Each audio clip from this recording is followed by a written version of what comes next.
Okay, well, thanks everyone for coming to the second How We Listen live of May. So the way this works is I give a little presentation at the start, go through some stuff, talk about some background. Then we get the guest, who's Jenny, to come in and do some talking. So some of you were here last time. You'll notice it'll be a little repetition because we're sort of teaching everybody about the event as we go forward. So I'll explain as we go. So welcome to How We Listen Live, the knowledge to move your music forward. So the agenda is as follows. What I do is I talk a little about me and a little about Byta so people get the feel for background on who we are and why we're doing this. Then we talk about how we listen, again, why we have how we listen and the reasons behind it. Then the third, probably the most important, is we talk a bit about the artist journey, which has a lot to do with learning to understand, where people are, where they're going, what they need to look out for. And of course, this can be an artist or anybody who wants to work in music. And then the second part is, of course, the most interesting part. And that today it's going to be a chat with Jenny Kaufman from Terrorbird, who's in New York, Brooklyn, to be specific. So let's go through this first part. So my name is Marc Brown. I'm the founder and CEO of Byta. As you can tell by my accent, hopefully. I'm Canadian, but I spent 18 years in London before I moved to Stockholm, Sweden about 4.5 years ago. Just a bit on my background. I started working at an artist-run label in Canada called Murder Records back in the mid-90s, back before there was any internet or anything like that. So it was a completely different world. Then I moved to the UK. I worked at a record distributor for a while. Then I worked in the A&R department at Creation Records. And everybody knows Creation because of Oasis, Super Furry Animals, Primal Scream, Teenage Fan Club, My Bloody Valentine. Then I left there and worked for Alan McGee, the guy who started Creation. He started a new company called Pop Tones. I don't know if you're all aware, there's a movie about him by the Train Spotting people. It came out about a month ago. And there I started doing radio promotion. And then the first band I did was the Hives. Then I did the Yeah Yeah Yeahs. I did the Darkness for years. And I left Pop Tones and I started my own radio promotion company. I did that for about 14 years. And then, of course, we were in the transition from CDs to links and streams. And that's why I started Byta, which is a clean and simple way to send and receive digital audio. And we have always been run as a distributed team. We started in London, and then my co-founder, she moved to Melbourne. And I thought, oh, well, this is never going to work, doing everything online. And then it worked fine. So I thought, well, if you're going to move to Melbourne, I'm going to move to Stockholm. And that's why I live here now. So what is Byta? Byta is the platform enabling everyone to send and receive digital audio in a clean, simple, and secure way. And it's built for everyone working in music today. So from the smallest of bedroom artists to the largest record companies in the world. And why is Byta unique? Byta is unique because it takes advantage of AudioFile's unique properties, of which there are 3. So Byta reads and writes file metadata, including WAV files, MP3s, any file format you want. Byta allows you to upload in one file and share in another format. So we convert files on the fly. That could be lossless or lossy files. And then another unique feature of Byta is our streamability. It's fast, but it's also unrippable. So you can't rip streams like you can rip most other platforms. But our mission statement is ultimately to provide artists and their teams with the tools and the knowledge to move their careers forward. So what does that mean? Well, Byta is a tool for sending and receiving digital audio. But then we have our nonprofit, which is called How We Listen. And that's all about the knowledge. And that's what today's about. So what is How We Listen? How We Listen started out as an interview series that we run every week, where we interview people about how they find, listen, and experience new music. So I'm going to give you a couple examples of some of our favorites. And I'm sure you've all heard of this woman, Amber Horsberg. She runs something called Deep Cuts, and I think she now has the Deep Cuts Academy, which is a online school thing. I was getting a lot of emails from her last week because the new season is in session or whatever. And I think this, her quote from one of our first interviews says so much. So in it, she says, you're basically looking at a spreadsheet of words, with no branding, no image, no story. And what Amber's talking about is she's actually talking about Spotify. And the way I read it, at least, what she's saying is that, it's only the first step getting your music up on a streaming platform, that it's quite a flat environment. And you, as an artist, it's very difficult to show the context around who you are and what you do. And I think, as we all know, the ultimate goal is for other people to understand who you are as an artist, not just your music, but everything that you do, to understand the bigger picture. And growing that context is what it's all about, really. Now, to talk a bit more about what it's like dealing with all these streams and downloads, this is a friend of ours from Halifax in Canada, and I thought her quote was really good. This is from an interview maybe in the last 6 months, just how frustrating it is for people to find and listen to all the links they get sent. Then another one, which I think we were trying to decide every month that we're going to bring up different ones, because I think there's a lot of insight in there. But these two are amazing. So Michael Vincent, he runs an online magazine for classical music, I believe.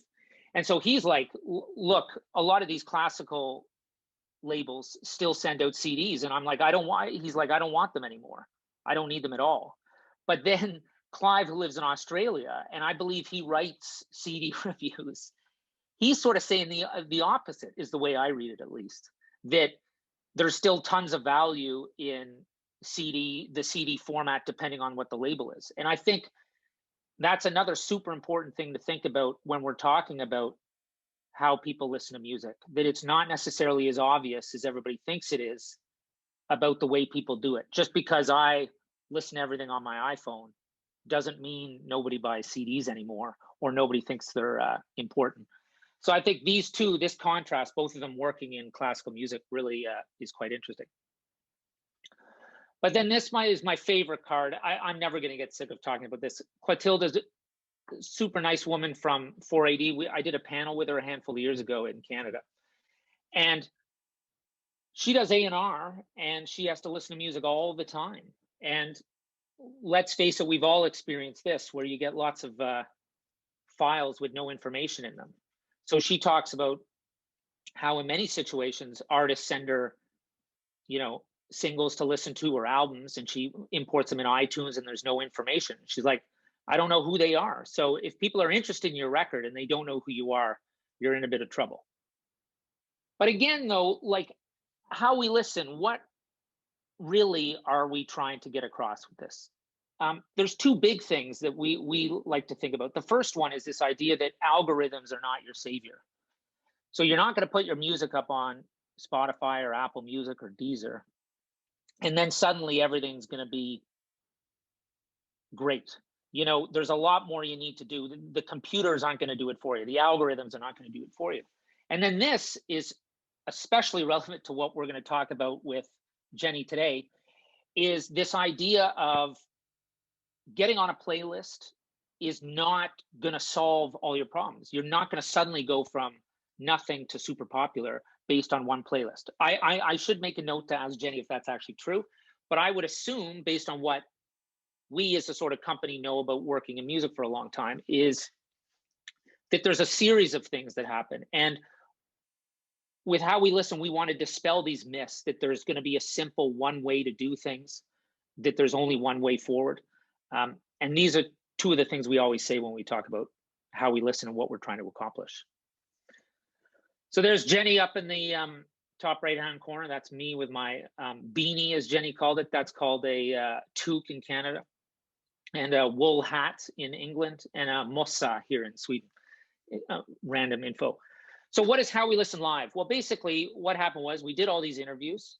I've done a panel version before, and that's the first time Jenny and I met a couple of years ago.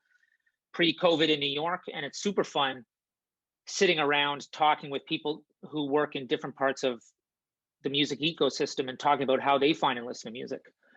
But we also sort of started to realize that there are a lot of subjects that we think are super interesting that we don't necessarily know about.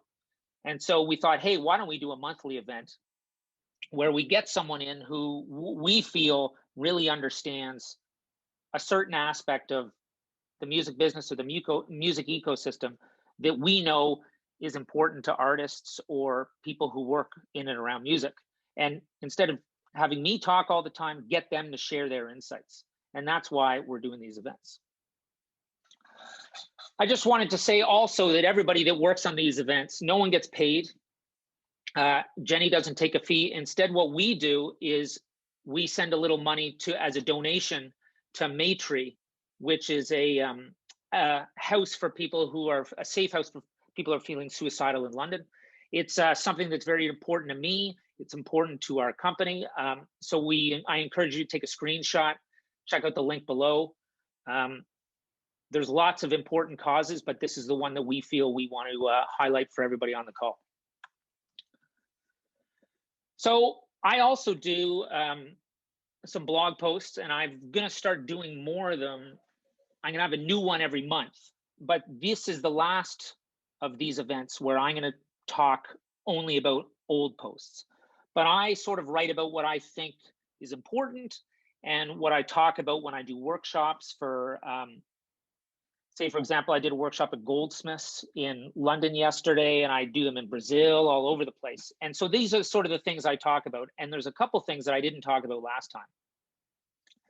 And this one, Jamie, who works with me, who lives in Southampton in the UK, we sort of go through the posts, and we agreed that this one we definitely needed to talk about, because there are quite a few. I don't know what it's like for everybody else on Facebook, but I get a lot of ads about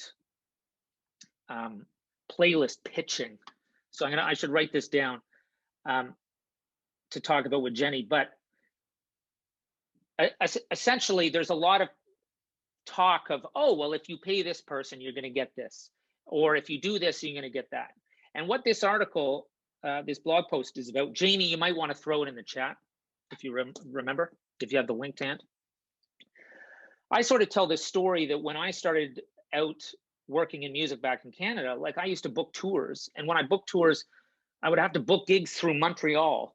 And every time I booked a gig in Montreal, they said, oh, well, sure, we can give you a gig as long as you pay for the opportunity to play.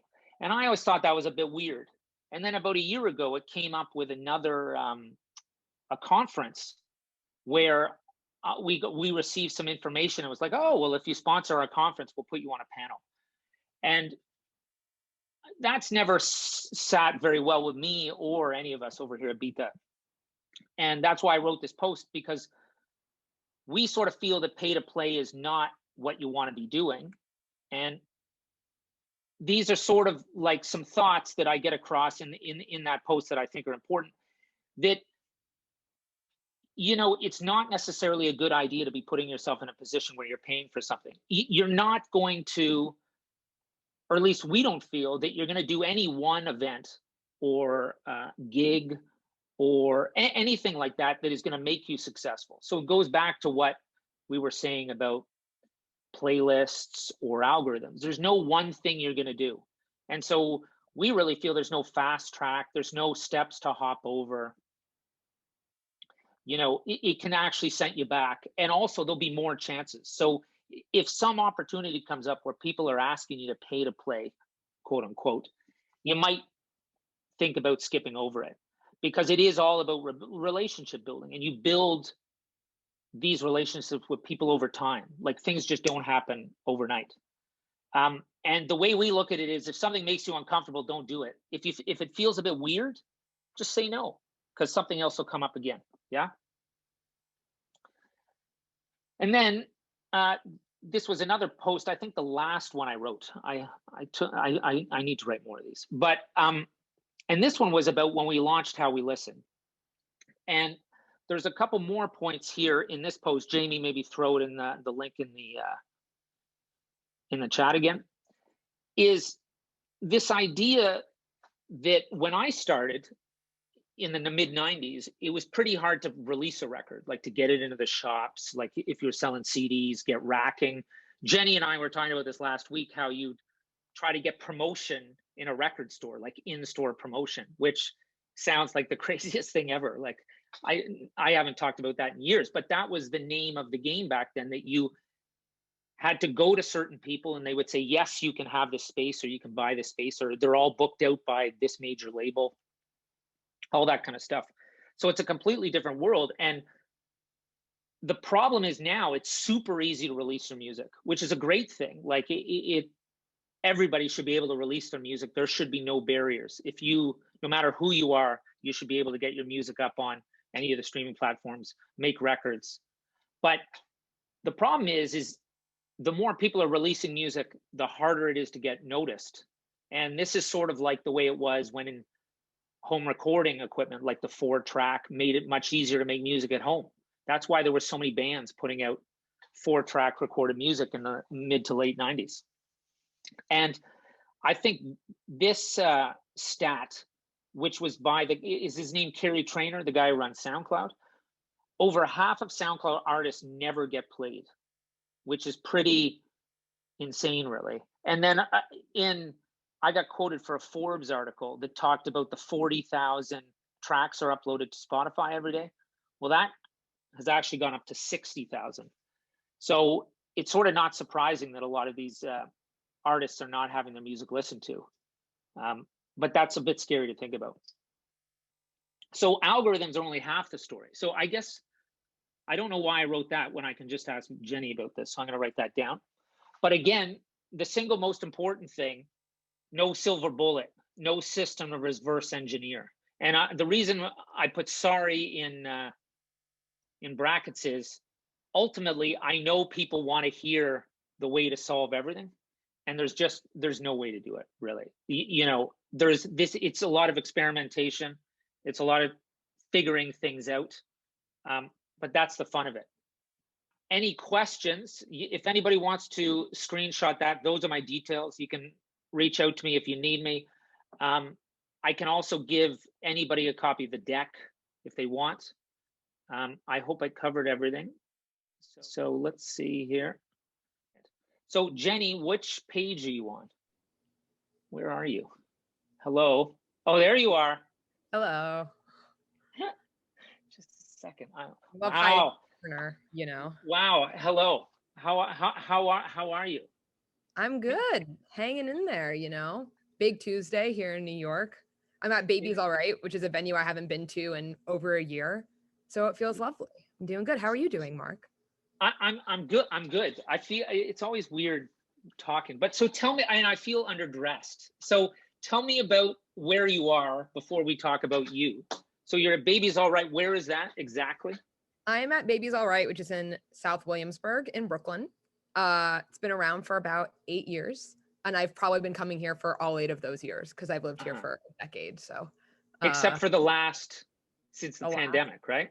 The pandemic. Yeah, it's my first time back in here, and no one else is in here other than me and my friend Greg, who opened the venue for me. So it's a bit less populated than it would normally be, but it's lovely to be here. So and are you on stage? I am on stage. This is my moment, right? Yeah, now. This is impressive. I hope everybody at Terrorbird's taking screenshots. Yes? Yeah, and I can see that like almost every person I work with is already here. So yeah, good. Please take a screenshot from me. Yeah, there you go. You know, my little like posed moment. So are those like lights, small, like? They're bottles, actually. I happen to know a bit about the bottle wall, and it's pretty iconic. I would argue in New York, people know, like, basically this is one of those venues where, because the background's so distinct, if you see a photo of a band playing, you know that it's here. But yeah, it's all bottles and they're all filled with lights, and it's been here, I would believe, the entire time the venue's been here. So it's really, really cool. And so how big is the venue? It's a 250 cap venue. I just asked Greg, and that's why. Oh, right. Okay. And so like, who have you seen play there and stuff? Oh, I mean, this is a good story. I used to work at a record label called Glassnote Records. And when I came here, Maggie Rogers, who has now been nominated for Best New Artist at the Grammys, like opened for Tor Miller, opened for one of the other artists that we had playing. Wow. And it was awesome. It was long before Maggie was sort of on that trajectory. But I've seen tons of artists here. I've seen DJ sets here. They have like dance parties here. It's like by far one of the best places to be in New York, I would argue. Brilliant. And so when are they opening up? Because I bought tickets for a gig in like a year. Nice. Like next year. So, but I like, when are they going to start opening things there, do you think? I was just talking to Greg about that actually. And for those of you who are not American and or not tapped into the particular legislation surrounding the pandemic, the Save Our Stages Act was passed here, which was a very long form effort to create funding specifically for arts, music venues, performance venues, outside of they're doing government loans that are called PPP loans. Outside of that, they wanted to do loans specifically geared towards performance spaces.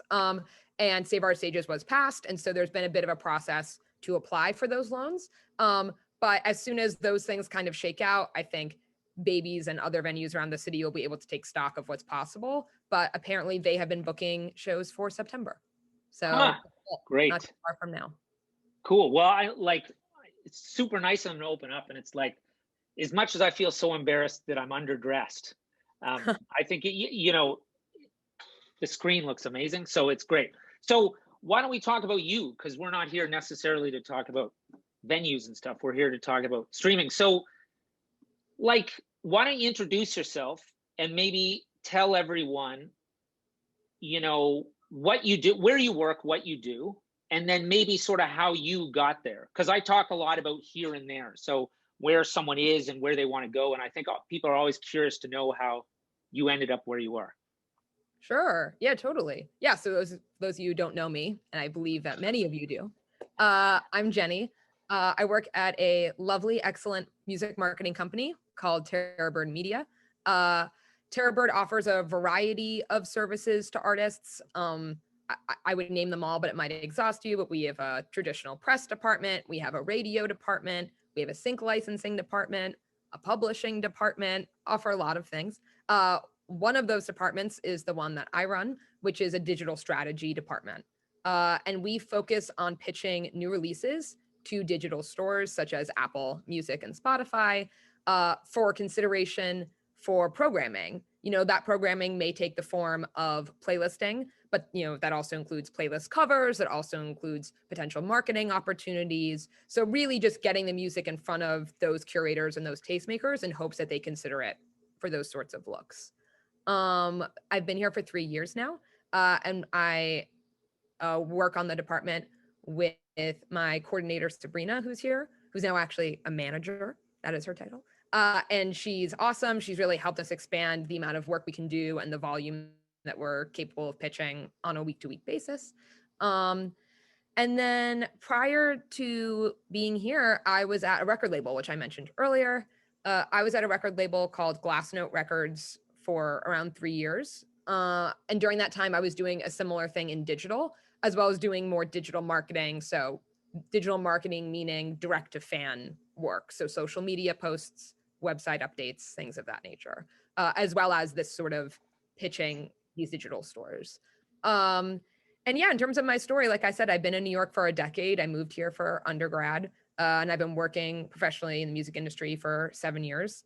And it's been a wild ride, but I love it. I will say that being at Terrorbird has been like a super rewarding and valuable experience, not just because I was able to run something and start something and really learn how to create a service, but also because of the great team and the great, diverse, interesting, dynamic team I work with, many of whom are here. So love y'all. Nice.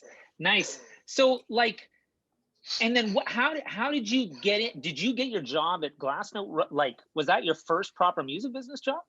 Yes. And how did you pull that off? That's pretty impressive. That's not a bad place to start. It was not a bad place to start. I will say, admittedly, it took a very long time for me to get a job after college. And I'd interned my way through school. I interned at the Fader for a while. I was at Beggar's Group at XL Recordings for a while.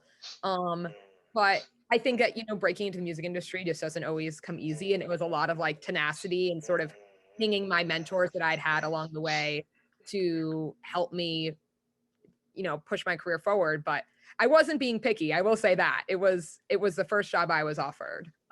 So yeah, it was great though. It was really, really great. I had a really amazing mentor, Steph Shim there, who really taught me about digital. And I think that that's kind of been the most valuable thing for me, is having people who believe in me and want to teach me and want me to grow. That's been exponential in my career. And then I would assume, like, so in your job now, speaking of like teaching and stuff, I'm assuming you do a lot of teaching, in the sense that you must work with a lot of artists, like say newer artists, but bigger labels, and the bigger labels know what they're doing, or the bigger managers or artists who have had some experience, but then you must do a lot of newer bands. Yeah. Yeah, absolutely. We work with a wide variety of artists. I would say maybe 50% are signed to a label and 50% are unsigned. And even so, right, even when you work with a label that is established, to your point, maybe a manager may not be as well informed about digital specifically. And there's tons of nuances to digital. So it's no personal reflection on them, as much as things are changing so fast. And, unless you're paying super close attention, it's very hard to stay current and know what's going on. So yeah, absolutely. Because there's so many steps to the pitch process, as well as so many different places where your music can be positioned, there's often a lot of questions or clarification about the best way to go about things and strategy. So there's definitely a lot of education. Absolutely.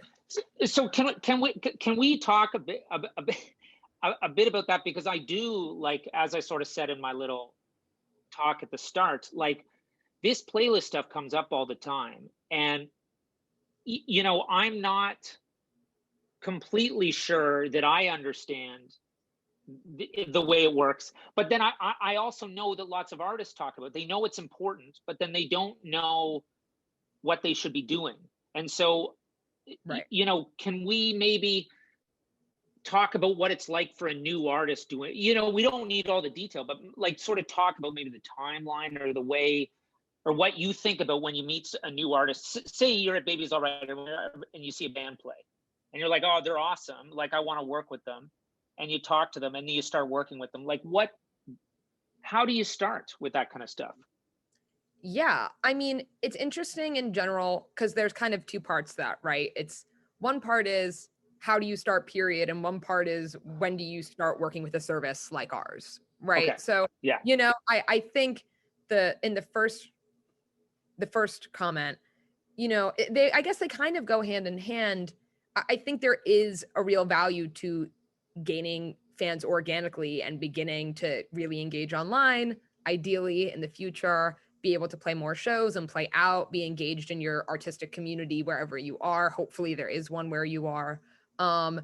Because ultimately streaming, though there is a bit of curation and editorial, which is where my pitching comes in, there's data. There's a lot of data that they rely on to make decisions and that they can see, people at Spotify, meaning, and that definitely informs how they operate and the way in which they curate playlists, when they launch a playlist, how they launch it, how they brand it, all of those things.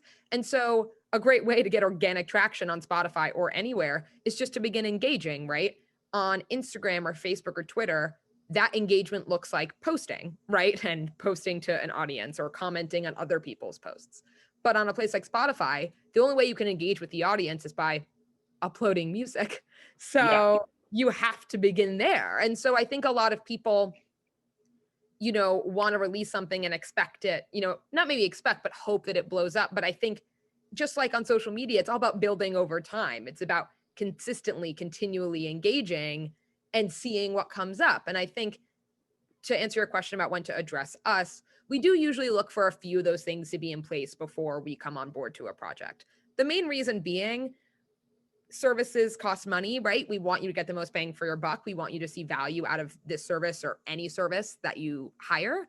And often we just want to make sure you're in the best position to get a return on, your money. So, or to get the results that you're hoping for. So, that's the big thing I would say is you kind of have to begin on your own. I would say self-releasing some music beginning to play shows, beginning to engage your artistic community. And keep in mind, even if you can't do that in person at a show, you can do that online via DMs. You can say, hey, I'm a big fan of your band. You know, what are you up to? Are you guys recording? Are you guys planning on playing any shows? That sort of thing. Ironically, the way you start is almost not in streaming. It's kind of building out your profile around it and then coming to us. Yeah, like, and I, you know, reaching out to people. I talk about that a lot. That's the name of the game. Is you got to get your music to people long before you're ready to release it. But we were talking last week, because when I was a radio plugger, I remember that even a lot of larger labels, the idea of the timeline, like you need to get certain things at certain times. And I know a lot of newer artists don't necessarily understand that. So it's probably changed since I stopped doing radio. So like, and I've got this friend who he works at CD Baby in Canada, and he was telling me, like, he gets emails from people on a Friday saying, I need my music out by like next week. And I'm assuming that's the opposite of what you're supposed to do. Is that not correct? Yeah, that is the opposite of what you're supposed to do. Yeah. So what are you supposed to do then? What are you supposed to do?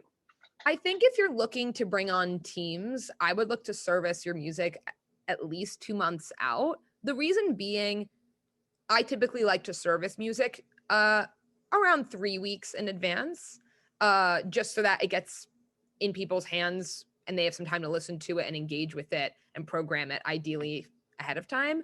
But the point being, if you're hiring services, our calendar is usually booked 1 to 2 months in advance. So even though I may have enough time to service your music, if I've already committed to other records during that time, I can't take it on, right? Because I'm too busy. So in general, right now, for example, at Terrorbird, we're probably booking records in digital around for August or September. So I would recommend, if you're looking to hire teams and bring them on, to start engaging, 2 to 3 months in advance, minimum. But in terms of servicing and when we actually flag it with other people in the industry, it's usually 3 weeks in advance. Yeah. So a week lead time isn't enough. I will say that. I've worked records on that lead time professionally for Glassnote, like, a Childish Gambino record or something. And even that's hard. Hard.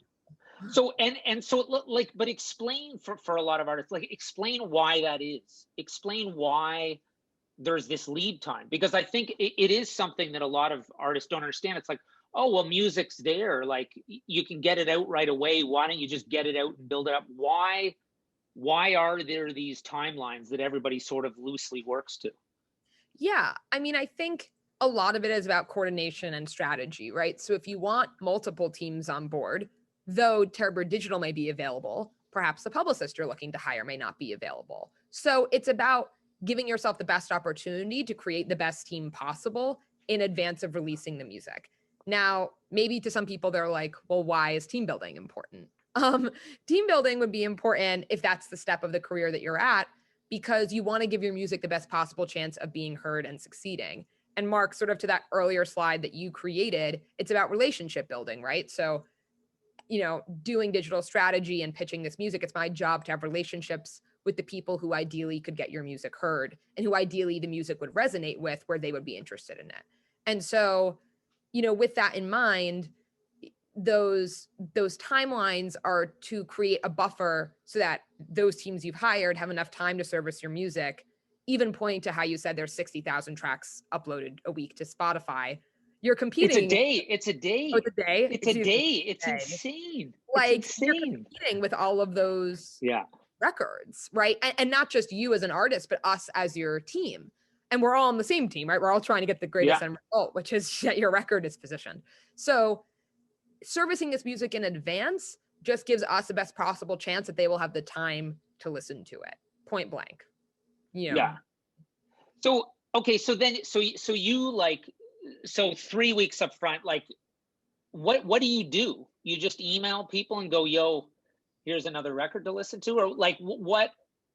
Because I think I know the answer, but I'm quite curious to know how you approach that kind of stuff. Yeah, there's a multiple pronged approach, I would say. So in the case of all digital stores, or I will call them DSPs because it's a bit easier, Yes, the main way we communicate with them is via email servicing. So if you're familiar with traditional press and how PR works, they will send what they call a press release to writers or to curators. And basically what we're doing looks very similar to a press release. So it has your press photo, the date of the release, the title, a link to listen, and then a lot of additional context we like to put in there so that people get to understand the project as much as they can. So that that context rather can include press history, tour history, upcoming tour plans, if those exist, upcoming press plans, your bio, any sort of context around the release. So, if you have a notable producer or any notable features, all of that stuff will be included in that email. And then at the top of it, there's a bit of a personalized note that we create to sort of say, here's why you should care about this artist, right? And it's kind of reformatting all of that information in a more digestible paragraph form.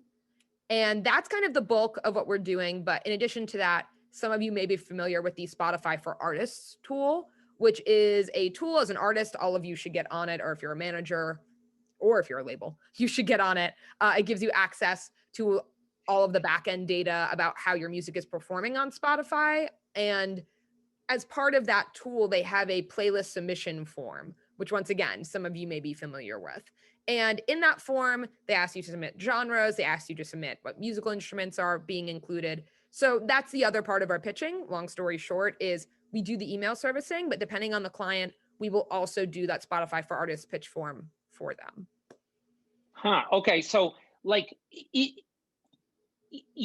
do newer artists, if they don't work with a promotion company or like a PR stuff, can they still reach these playlist people? Because this is the thing, everybody talks about playlists. So and then like I was saying earlier, like the amount of ads I get for all these crazy because when I did radio, like you could still reach the DJs yourself. Right. And they actually quite like that. But I sort of I feel like the whole playlist thing on Spotify and Apple Music is a lot more opaque. Is that true? Or can you affect your chances of getting on a playlist if you're an artist doing it yourself? It is pretty opaque. So I guess to address your first point about can you reach these individual editors personally, it's extremely difficult. And that's by design, right? When you go to Spotify, it'll show you all new indie by Spotify, right? It doesn't tell you the name. And that's actually something I find really interesting about Deezer, is that on some Deezer playlists, it will still list the name of the editor, which I love because I think that's just super fun. But in general, Spotify and Apple, that is not what they subscribe to. It's deliberately faceless and nameless by design. They don't want you reaching them, right? Which is a bit frustrating. And that was part of the reason why Spotify for Artists created the Spotify for Artists tool, was to ideally create some democratization of reaching these editors. One thing that I will say is that it's a mixed bag using that. I would recommend every single artist use that tool. I guess that's the first thing. Please use that tool. It is made available to you to try to reach these people. I would definitely recommend using it every single time, weeks in advance. That said, I wouldn't say that it's as direct of a line as the labels have, right, to playlist editors or as bigger companies do. Because really, I still feel the best way to reach them and get a result is via email. So the other thing I will say is if you do get access to a playlist editor's email, if they don't know you, the likelihood that they open it is likely pretty low. So yes, you could spend a lot of your time, effort, and energy investigating how to get the emails of these people, but ultimately it behooves you probably to spend that time focusing your efforts on building out your artist project in other ways, right? Trying to DM collaborators, making touring efforts, creating a digital marketing plan, but also obviously using the Spotify for Artists tool. That sort of brings me to this thing, like there's this guy in the UK, I've used his quote a couple of times about this idea of dry streams. So the idea that you get on a playlist at Spotify or Apple Music or whatever, and it's like, that's going great, but you've got nothing else going on. And, can you talk a bit about that? Like, how important is it that you've got other stuff going on? Like, because if someone takes a chance on you, do you need to have other stuff going on, or can you just ride the playlist thing as long as you can? Or do they think, oh, well, why are we supporting this if no one else is supporting it? Yeah, I mean, I would argue that getting a bunch of playlists is great and seeing like a really high influx of streams is awesome. But the goal, right, is to convert those listeners into fans, right? Or in the case of Spotify's kind of verbiage, create, instead of not only just fans, but sort of translate those listeners into saves, right? And that's a big metric on Spotify. You can see that on Spotify for artists, is how many people have saved your track. So you want that save number to be high, right? That is the goal. So if they put it on a bunch of playlists, but the save rate is low, that doesn't really behoove you in the long run. And that's why I would say that, playlisting is much more strategic than I think a lot of people understand. When I'm pitching an artist, especially a developing artist, I'm not hoping to get, a million playlists. So that would be great. I would much rather be on a few where those listeners get converted into fans via the save tool, via the save function rather. That's kind of the ideal for me. But yeah, dry streams in general, I think we're seeing a big trend. I will say, though I work with indie music and I love it, I actually observe a lot of pop trends and I kind of see how they trickle down to indie because I think there's a lot of relevancy there. And one thing we're obviously seeing a lot of is what I would call like world building, right? So like Billie Eilish releases music, but Billie Eilish will release an extremely compelling visual, merch that ties into the visual. There's a lot of teasing of those visuals and of those looks that goes into the marketing and promotion of the release, right? So there's other reasons and other ways for fans to engage beyond pressing play on Spotify or Apple or pressing play on a playlist. And I think that that's extremely crucial. I think that you want to be really well positioned so that if your music does happen to get everywhere, when people go to look at your social media or they go to learn more about you, there's something to learn, there's something to say, right? So while playlisting is great and it's a vehicle to reach more listeners, the goal is, well, how do I convert them, right? How do I make them fans? How do I make them excited about what I'm doing? How do I make them into someone who buys a show ticket or buys merch or signs up for my email list? That's kind of the way I would put it. So, but then, like, do you think that, like, I get the impression that these platforms are like, oh, like, we have all the data. We have all the data we need. We don't need to look around what's going on in the world. But do you think they're looking around to see what's happening, what the story is, the wider context? Yes. Or do you think they're just nose in the books or nose in the data or whatever? The data? No. I think that's an interesting kind of position that Spotify takes a lot specifically, is that they're tastemakers and they're curators and they're thought leaders in this space. And they are in many ways, right? They have created really advanced algorithms that, can tailor music to your taste. They've created advanced algorithms to track when a song is going viral or gaining traction. But I think that those other things that happen, what I would call off platform, right? So things that happen on Spotify being data, playlisting would be on platform. The things that happen off platform, I would say, are extremely important to them, right? Because to your point, when I'm pitching, I'm just trying to give them a reason to engage, right? Like a reason to care. And the reason can't just be like, because you're Spotify or like because you're Apple, right? So it's our job to kind of spin a story and create a narrative. And, some of the examples I gave, right, were touring and things like that.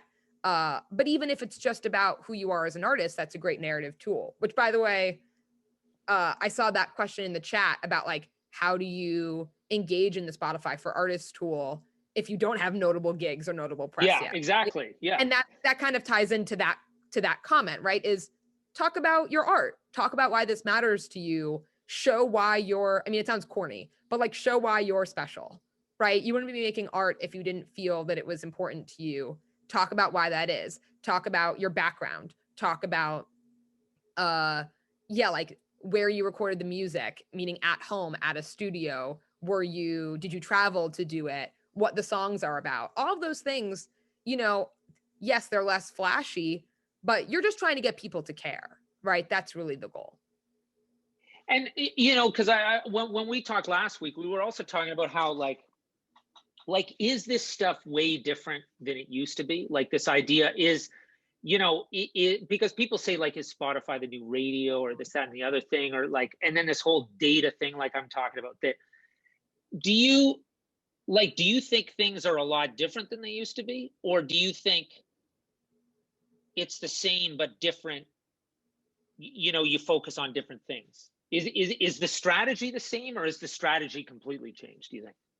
I think it's not too dissimilar from before, right? Because I think there's a lot of rhetoric online about Spotify, how the major labels have really close relationships and really close ties with them, and about, yeah, how it's not really as democratized as they present it to be, right? That even though there is a Spotify for Artists tool, you still can't reach these editors, right? You still can't reach these gatekeepers. But the reality is that I do feel, at least in America, there's always been a system of gatekeeping, right? So, as far back as radio, right? There's radio DJs, and you have to want to reach them. And obviously, if you're a label with big budgets, it's easier to try to, I don't know, push people on stuff. Or, we were talking about retail and traditional record stores, right? Like, there were promo reps that would go to the Virgin Megastore and, try to get them to put their, these CDs at the front. I remember, speaking as a New Yorker, I don't know how many people in here are from New York, like as a child going to the Virgin Megastore in Times Square and like running through the aisles and thinking I was like in heaven, right? And that was like the place to be. Or even at that time, MTV was a large, tastemaker, gatekept organization that could break your music, right? And now Spotify is obviously a newer form of that same, I don't know if I'd call it a problem, but sort of system that has been put in place to not only break music, but that there is this sort of barrier to entry and barrier to knowledge. But I think, to your point, the tools we use to convince these people are the same, right? Obviously now there's more data. So there's things like Shazam, or there's things like Spotify for Artists that can give you that information. But it's still us all trying to tell the story of why you should care about music, right? What makes this artist exciting? Here's what they've been up to, right? And I will say, in terms of the uniqueness of this particular time, what is different about it is there are 60,000 tracks being uploaded a day to Spotify. But in a way, what's interesting about that is I do see an interesting tier of like middle tier of artists cropping up that kind of don't need a label to be able to self-sustain. And don't really need, aren't kind of at this bottom of the barrel, not able to, live their lives, that I think is really interesting, right? There is sort of this ability with playlisting to reach a whole new audience, to convert those people to fans, and to not be so reliant on the label system, which is frankly one of the reasons that I came to Terrorbird, is I was like, how do I work with artists that don't want to sign to a label? And, now we've been able to create a service that accommodates that. But yeah, I think it is the same. I think it's largely the same. But I think what is unique is that because there's so many playlists, right? On a radio station, there's only so many slots. Playlisting, they update so many playlists every week. They create new ones every week. So there's more potential homes for your music to live in. And I think that that's really special and unique to this time. So it's interesting what you're saying about like there's this group in the middle that you feel can exist without a proper label. Like I think that'd be interesting to talk about, because there are certain corners of out there that say that all these things are bad, like Spotify is bad and Apple Music's bad. Yeah. But then there are these other artists that you meet that are making tons of money. Like it's not necessarily about money, but they can sustain themselves. And so, like, you must, like, what's your take on all that? Because you must work with a lot of artists. How do you think? Because the press is very different than what's going on the street or in the tour van or at gigs. So what do you think the vibe is with the artists you work with?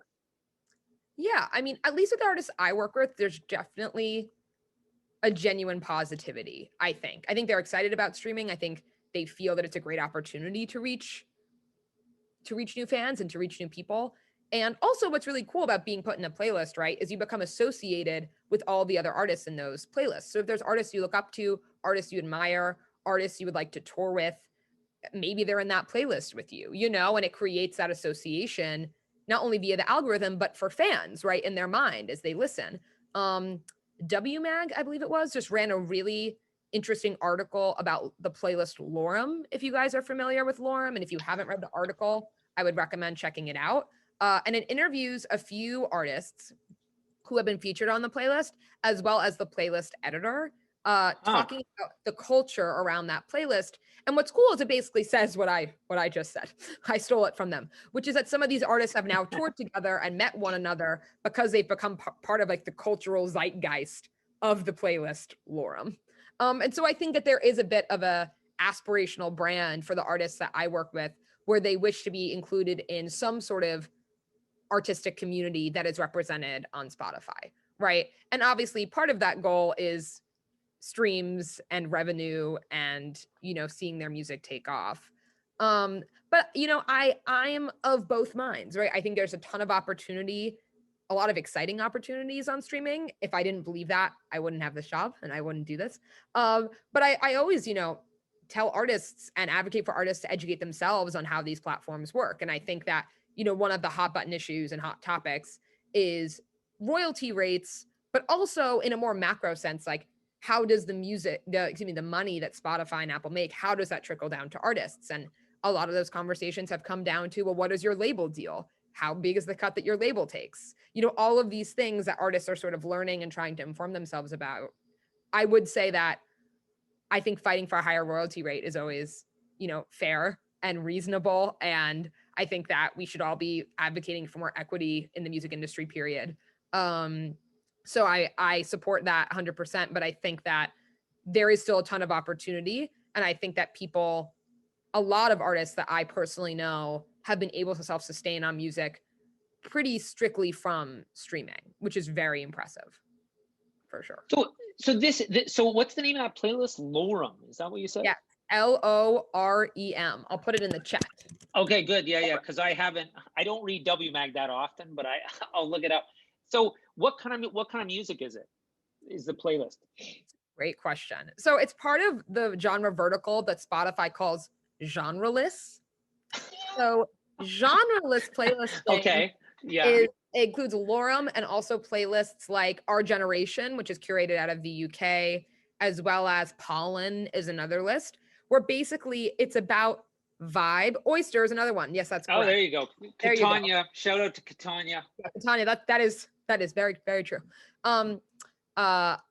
Where it's about vibe and not so much about the genre, which I think was very much to cater to a younger demographic of people, right? Who don't feel the need to just listen to indie rock, right? Or just listen to folk, right? They want to be exposed to a variety of music. And I think the internet and things like TikTok have created a kind of mishmash of culture and a mishmash of genre. And Spotify wanted to play into that and become leaders in that space. So Lorem, I would say generally angles a bit more twee and a bit more pop. So things that are in Lorem, Remy Wolf is an artist who's in there a lot. Roy Blair is in there. Trying to think of others. It's very like up and coming stuff. Like Dominic Fike will be in there. Sometimes like things like Dua Lipa remixes will be in there. It's very fun. It skews a bit younger, but it's fun. But because one of the other things like because I remember with radio, like I did radio in the UK, and so you'd have Radio 1, and if you got on Radio 1, it was a big deal, and it did generally move things. But there were a lot of people that you had a view that your self-worth was sort of defined by if you're on the playlist or not on the playlist. And I'm wondering if one of the benefits of all Spotify is that there are so many playlists, like you're talking about, like artists meeting other artists from playlists or whatever. That do you think the fact that there are so many playlists and everybody can get a hold of everything instantly means that there's more inclusivity? Like, do you feel that people are better represented because there's so many different types of, there's a playlist for everyone? Or is it the same problem again that, well, there's a playlist for everyone, but no one's listening to, some don't get access? Yeah, I am a believer, maybe I'm just like an optimist. I'm a believer that there being a lot of playlists creates way more opportunities for culture, period. I think it's really interesting. It's funny because I think people think that radio and digital are almost like at odds, but we have a really great radio department at Terrorbird. We work a lot of like trendy upcoming music, I would argue. Some examples being that they worked the Claro record, they worked Men I Trust. They recently worked Arlo Parks and had like a ton of success on that campaign. And Arlo Parks, I think, is an interesting one, though we didn't work it at Terrorbird Digital. It's interesting because the playlisting and the radio, I think, almost helped each other and became these like building blocks. And when talking to our radio promotions team here, it's interesting talking about how they get on the phones and they'll talk to programmers, right? I don't talk to anyone on the phone, I just email them. They talk to these people, and it's about convincing these people on the phone, like, no, even though this is young and trendy, it'll still fit in alongside the more established artists on your station in the sense of not so much college radio, but in non-com and specialty radio. That's kind of the conversation is, well, how do I fit this in, alongside some of those acts, for example?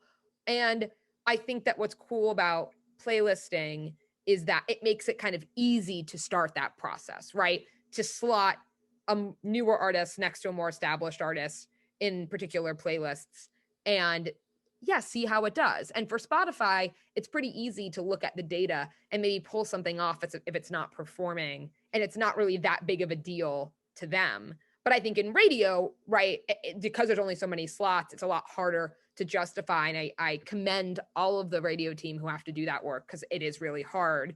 But I do think that at Spotify, because there's more lists, it's just a bit of an easier, Spotify and all the DSPs, frankly, it's a bit more of an easier time. So the other thing I've got on this list, I'm supposed to ask you about Paramore, but I can't remember why. TikTok. TikTok. Okay. So what do we need what do we need to talk about TikTok then? Well, also, I want to answer Katanya's point because it's a really good point in the chat before we do that. So it says, to read it says, Lorem has 850,000 followers, while today's top hits is 28 million. That's like NPR versus BBC Radio 1, which is a really good point. But I want to bring this up because I think it's actually extremely important. Okay. A lot of people compare follower counts on playlists, but the playlists that have been around for longer are going to have more followers. But the likelihood that some of those followers are like dead accounts where the person isn't active anymore is a lot higher if the playlist has been around for a really long time. So I try not to compare follower counts on playlists because of like the nature of those years that pass. And the other reason I say that is because it's actually really related to your point.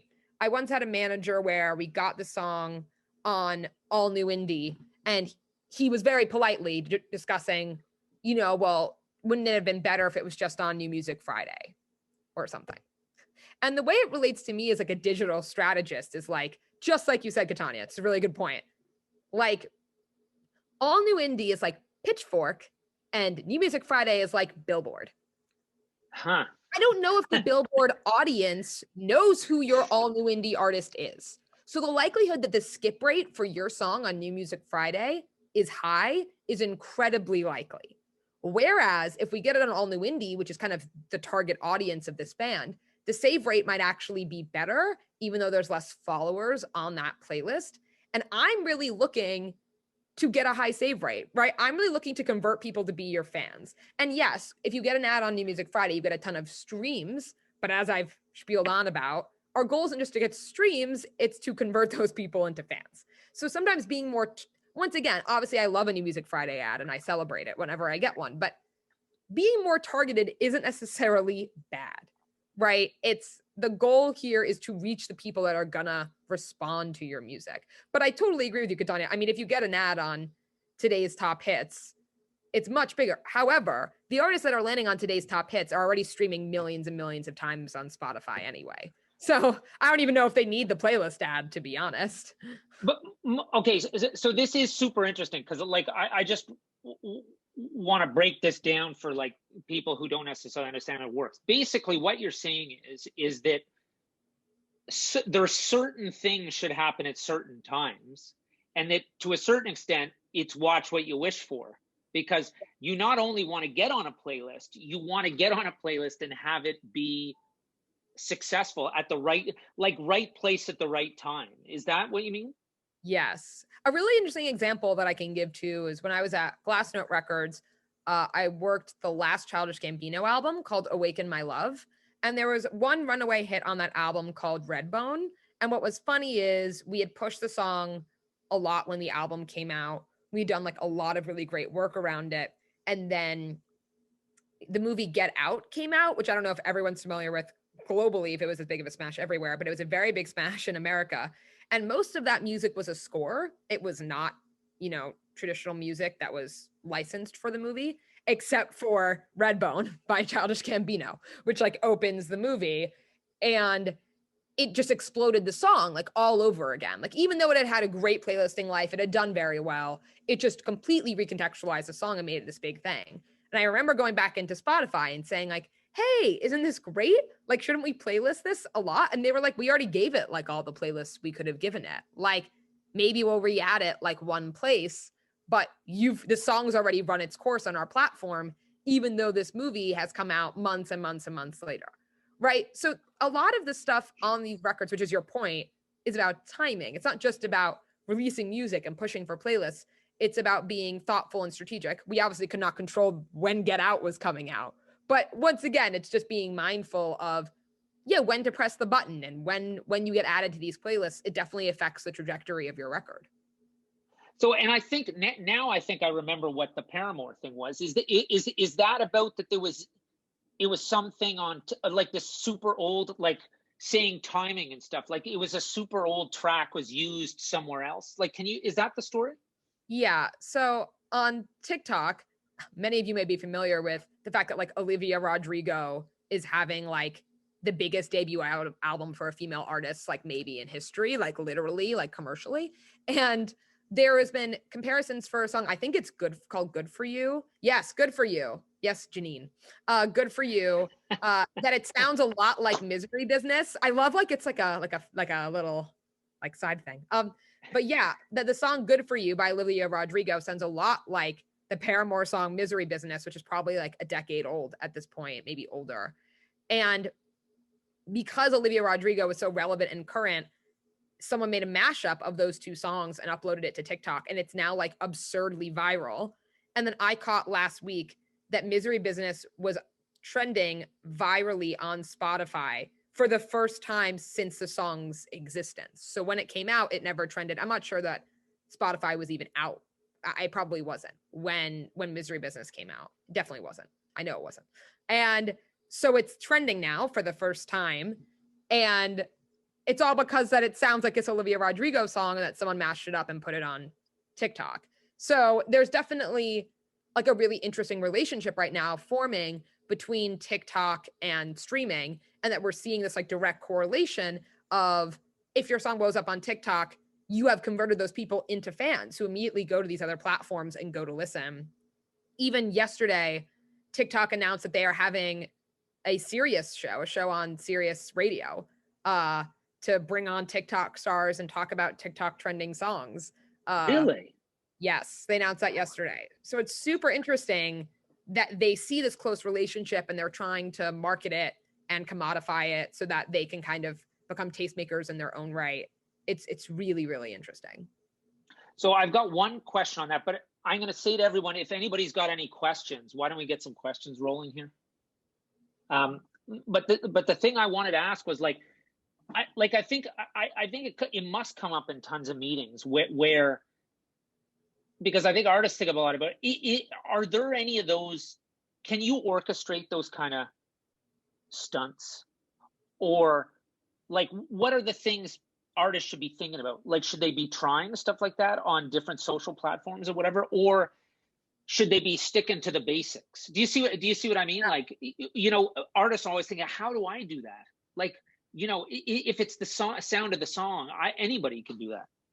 Yeah, I think TikTok is a really great example of a place where if you want to engage with the community, it's really easy to just start looking through TikTok on what they call the For You page, which is the homepage, and start looking through it and seeing, do I think I'd fit in here, right? Could I make content that kind of resembles these things that I'm seeing, do I feel comfortable making things like that?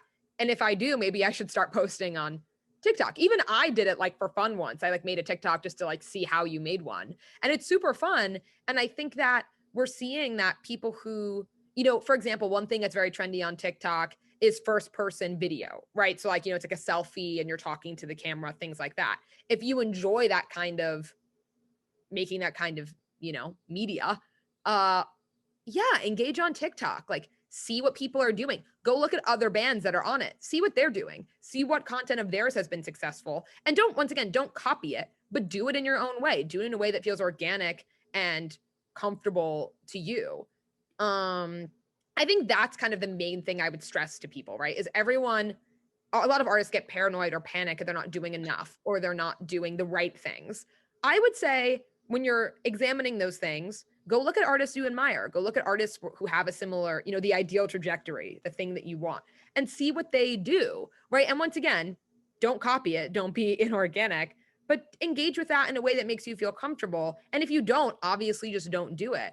But yeah, I think there's plenty of ways to engage with TikTok and the algorithm there to try to at least get your music in front of some new fans.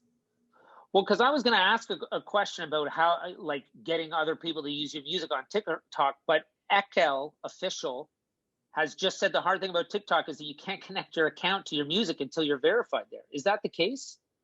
I'm not super familiar, admittedly, with like the distro process to TikTok Yeah. and how it relates to like account verification. What I will say is like you can still use any audio sound. Oh, They can just you? might Okay. not- yeah, All but right. it just might not be connected to your profile, which is true. But ultimately, I'm not sure, you know, because people can use any sound that they want, your music can still take off there, even if your account isn't verified, right? So Okay. there's still reason to engage with it and start trying to use it. But yeah, unfortunately, I'm not familiar with the verification process. God, it's too complex for me, man. Yeah. So, and Jamie, who I work with, who lives in Southampton, what's he said? He's got a long question. It's about the correlation between streaming platforms and like the behaviors of listeners on those platforms. And if it's unique and like, you know, yeah, how likely you are to convert fans on certain platforms. I actually think this is a super good question, Jamie, because I think, especially when you're talking to people who work in the music industry who maybe aren't super involved in digital, they'll just be like, well, I want all the Spotify and Apple playlists, right? And like, that's the attitude, is it's like a one size fits all situation. And I think that that's kind of unfair is almost the thing I would say, right? Because what's interesting about Spotify is the bulk of listeners on Spotify are listening to rap and electronic music. Obviously, these other playlists have tons of followers. They can absolutely break your band and have a ton of influence. But the bulk of listeners are listening to those two things.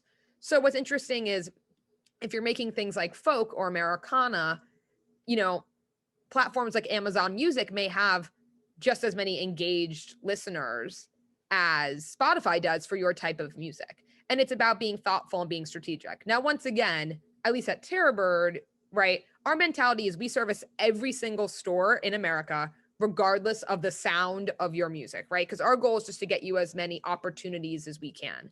But I think even when you're being strategic about marketing partnerships or things like that, it's about finding out where your fans are and where they're actually engaging with your music. And to your point, I just don't think it's a one size fits all thing at all. You know, Apple, I will say, I think has a really great slew of playlists for people in their like late 20s, early 30s who are really critically, you know, are really into things like Pitchfork, right? Which is more the demographic of music that I work with a lot. And obviously so does Spotify, right? They have All New Indie, they have these other things, but I think Apple has a much wider variety of playlists for that kind of music. So it's, once again, yeah, I don't think it's a one size fits all solution. It's really interesting to see how everyone's looking to differentiate themselves. Apple is going into hi-fi audio and they're doing it for free. That's really interesting. Spotify is also looking to go into hi-fi audio. Yeah, you should always be trying to get your music in front of as many DSPs as possible, but yeah, they're definitely different. 100%. It's interesting because I never think about Amazon. Like it just never comes up. And I think like that's the mistake when we do all this how we listen stuff. That's always the mistake, that you or I have a certain way we listen to music and experience music. And then you make the mistake of thinking everybody else does it the same way. And it's like, you know, like some people could love Amazon. I've never even used it, you know, like. Yeah. A lot of my friends use Tidal as well, and they really love Tidal. Yeah. And they have good playlisting as well. So it's really interesting. But there's another question here about, do we pitch user-generated playlists or satellite radio? So that's a very good question. For those of you who don't know what user-generated playlists are, so there's obviously what we would call official playlists or editorial playlists. Those playlists are curated by the platforms themselves, right? So it'll say by Spotify or by Apple Music Indie.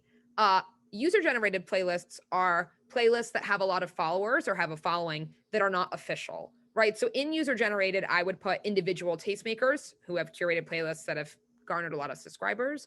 I would also put blogs, right, who have playlists, or other outlets that have playlists as, you know, user-generated. And I would also include YouTube, what we call MCNs. So YouTube channels that upload music to like a static image, right, that have a lot of followers, you know, and there are a lot of YouTube channels like that. To answer your question, yes, we do pitch user-generated playlists, and that was actually shout out to Sabrina, who, like I said, is my counterpart here, who I know is here in the chat. Sabrina actually, one of the things in bringing her on, one of the goals was we really want to do more user-generated pitching. That was the goal, because, you know, some of the artists we work with are small and they're just not able to land these bigger looks immediately, but we want to get as many wins as we can. So yeah, we totally see the value in user-generated playlists. Sabrina has honestly been crushing it at leading that effort. We use a lot of tools to do that. We will use, you know, we have emails of different people. We have, you know, we use Submit Hub. Some of these channels or playlists have forms that we have access to. So we're using a lot of different tools to use that, but we absolutely see the value in user-generated. And I would advise anyone who maybe doesn't have the money to hire a service like ours or isn't ready to start there, to start by trying to pitch their own music on user-generated. Satellite radio is actually something that our radio department handles, but we absolutely see the value in satellite radio, and we totally see the conversion between getting an ad on satellite radio and seeing a rise in streams. So there's tons of value in satellite radio, but we leave that to our radio team. That's what they do. So I want to take, Sarah Porter has a question, which I think is interesting, because like we've talked a lot about indie rock or whatever, but she says, I work with blues singer-songwriters, and they often get discouraged with the push for Spotify, but feel that it's not really where their listeners engage. And do you, like, I guess it's obvious, but are there certain genres that just don't work, that you find don't work on streaming platforms? Like, I know that, say, country music, still radio is still super important, but maybe that's maybe I'm being biased. Like maybe country radio is super popular on Spotify or Amazon Music. What do you think? Yeah, I mean, I think that streaming has become really ubiquitous, where there are fans of every genre on streaming.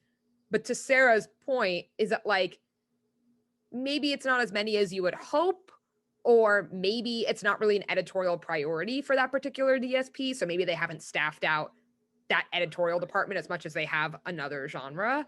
And so, yeah, I agree with you, Sarah, right? It's like, you have to figure out what works for your artist at the end of the day. And streaming, as we've said many times, is just not a one-size-fits-all solution.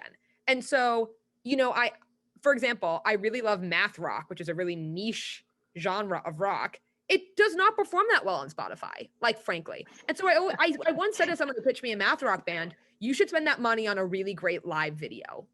And frankly, for like blues or something where there's a lot of like craftsmanship and musicianship behind that music, sometimes that budget is better spent on something like that and doing a big like YouTube ad spend, right? It's about knowing your artist, knowing it's not a one-size-fits-all solution, and figuring out the best way to market them and push them. Yes, I also love math rock. Once again, there's plenty of music I love that I don't necessarily want to work commercially, because I just worry that it's not going to perform in the way that you would hope. So listen, I was listening to Don Caballero yesterday, so I'm down with all the math rock, so it's great. But Tony Sherrard, hopefully I've said your last name correctly, is SoundCloud worth pursuing in terms of presence and playlists? I think that's a pretty good question. It is a good question. So yes, SoundCloud has an editorial presence. It's definitely like a younger one than some of the other DSPs. Once again, I think it's depends on your artist, right? I guess the answer would be yes. I think it is worth it to pursue it. I think it's worth it to pursue any DSP that could support your band or your music, right? Like really, like I'm a big fan of like casting the widest net possible. Once again, in terms of things like SoundCloud or YouTube Music, I don't know if you're going to see a great conversion into like, I got a playlist ad and now I have tons of streams, but that's almost not the point, right? It's just a great marketing tool to be able to say, oh, I got on this playlist, or to have the artist shout it out.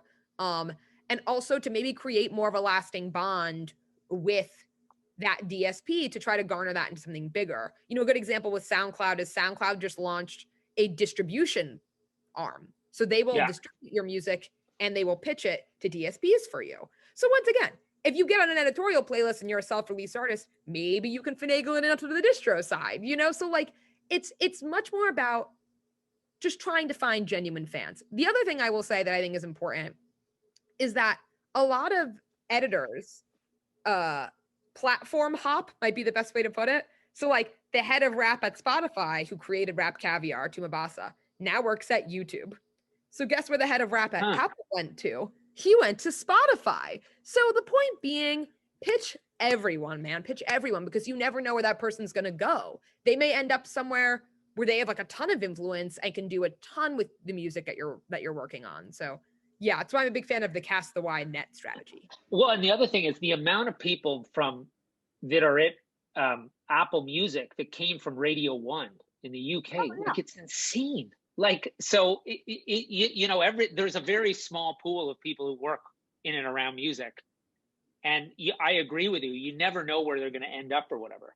So no, you really, really don't. Yeah. Tons of BBC One people went to Apple Music One. Used to be Beats One. Now it's Apple Music One. Oh, is that what, is it called? Oh, to work with Zayn. Is that it? Yeah. Yes. And they rebranded. Yes. Yeah. So is there, wait, there was a YouTube, David M. Did we talk about that one? No. YouTube for artist discovery. So yeah, YouTube is still the biggest music consumption platform in the world. So weird, that comment. That enough. Yeah. Like, people want to talk about Spotify all day. YouTube is the biggest place for music discovery, period. So I know these things may sound obvious to some of you, but it feels important to reiterate. Every release you do, this is my takeaway, you must upload something to YouTube. Even if that is what I would call a static image video or an official audio video, which is just basically the pack shot, right? The album art, just sitting there with the audio playing over it, because you just want people to be able to access your music anywhere. And yes, YouTube still has a ton of influence. In terms of thoughts or tips on YouTube streaming and video playlists. So yeah, YouTube Music has an editorial arm, just like all the other DSPs. There is youtube.com and there's music.youtube.com. So they are different. But it is, once again, very hard to reach these editorial teams unless you know them. So that's one of the reasons why user generated, which is brought up, is actually a great idea, right? Try to reach some of these YouTube channels that have a bunch of subscribers, because ultimately that will really help your presence in the YouTube algorithm and also drive people to your channel, right? So the goal is for you to start harnessing subscribers and you to start creating your own audience on YouTube. Other tips, once again, for creating a YouTube presence is posting consistently, right? So figure out if there's things you like to talk about on YouTube.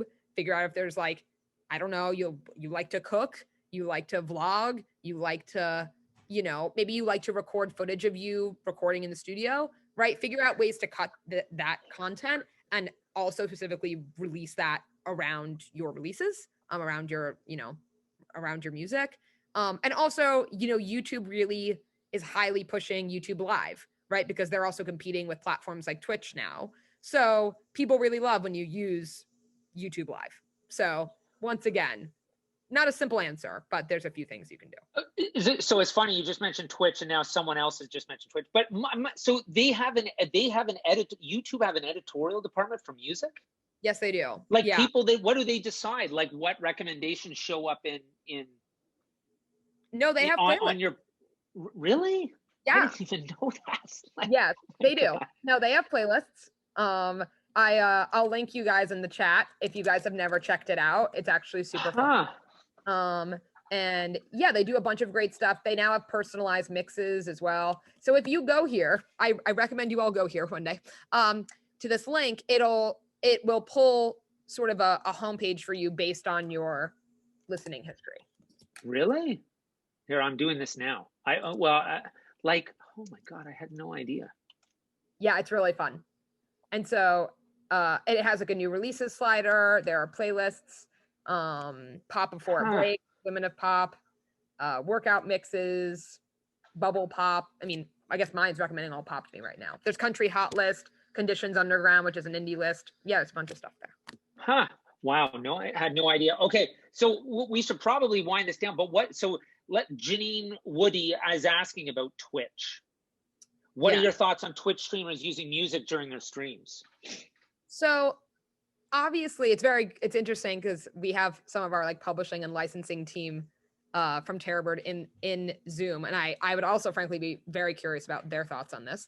Obviously, if someone's using, if a Twitch streamer is using music in their stream that has not been legally licensed, it is illegal, right? It is not, you're not supposed to do that.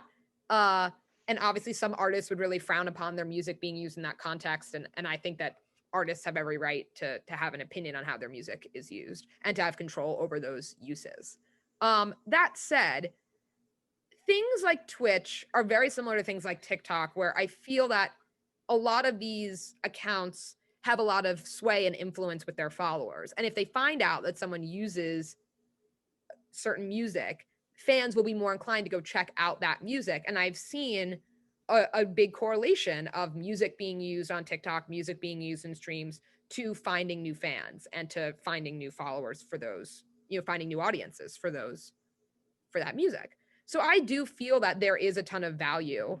The other thing is that, Twitch is owned by Amazon. And so there is a big tie between those two.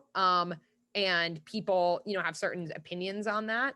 But right now, Twitch is still in the process of doing licensing deals with the major labels and with, the indies as well, to be able to legally license music. So there's pros and cons. I don't think I have a firm stance on it. What I will say is I have friends who've had their music blown up by influencers just using it on YouTube.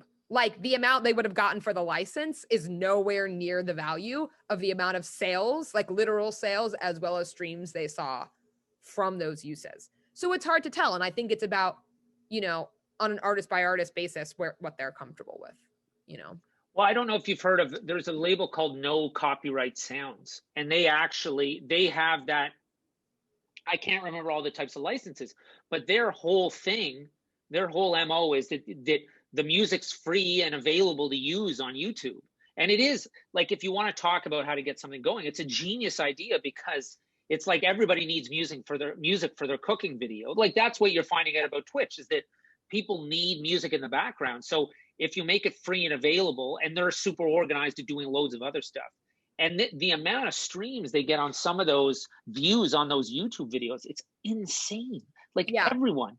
So a friend of mine was contacted by YouTube to create 10 songs for their audio content library. And they just paid him outright to create songs that anyone can now use on YouTube in their videos. So yeah, it's a super interesting business model, and definitely they're all trying to figure out how best to address it, for sure. Oh man. Okay. Well, maybe we should, we've been on for a while here. Maybe we should wind it down before we start talking about music licensing. Everybody will, does anybody have any final questions before we go? I will also put some information for me to find me in the chat. Oh yeah, good, definitely, yeah. Or wants to talk to me. So I'll put the information for Terrorbird if you guys want to check it out, which is where I work. And I'll put some of my social links in there as well. If you want to tweet or DM me questions, you're more than welcome. But let's do that.